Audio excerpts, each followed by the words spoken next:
So, did I choose this path or did the path choose me? I love this question as well. These are great questions. I would say both.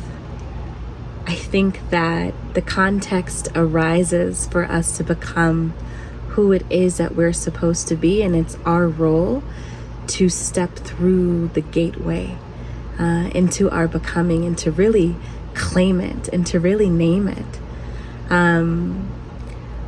I did not know that I would become an herbalist. I was always in love with the earth, though.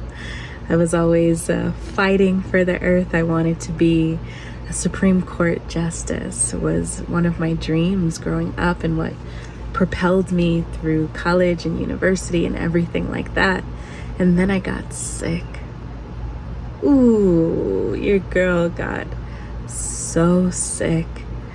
I was living in New York City. I was not having food that was prepared by my family lovingly. I didn't know how to cook. I didn't have any skillfulness around food, or I didn't have any understanding of my body, and I was mentally ill. I got so depressed, and therapy was not working, and the choice came to either pursue the pharmacological route of healing mental illness, or to choose my own path.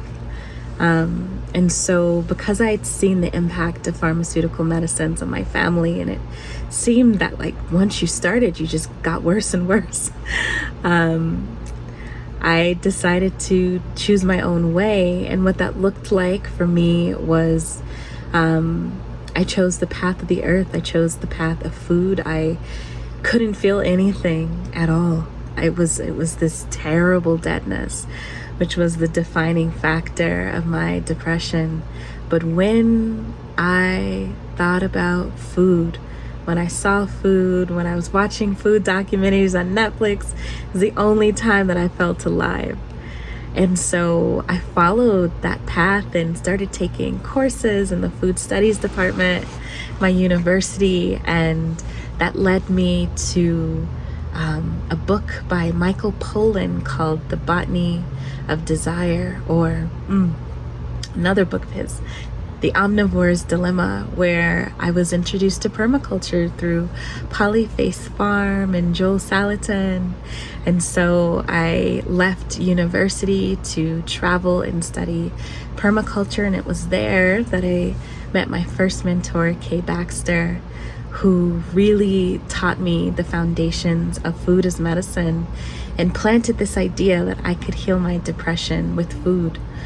And so after being with Kay and really like learning different systems, like the first thing that I healed was my cat allergy using stinging nettle.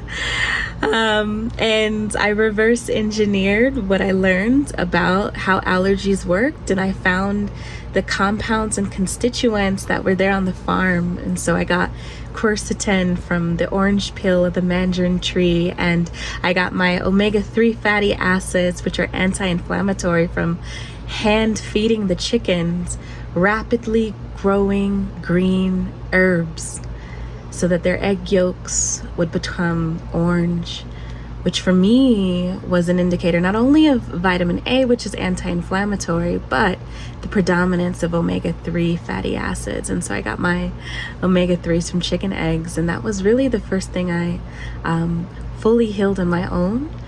And after I left Kawanga Institute, I went back home to New York, and I endeavored to heal my depression with bones, bugs, and botany, which is the name of my practice.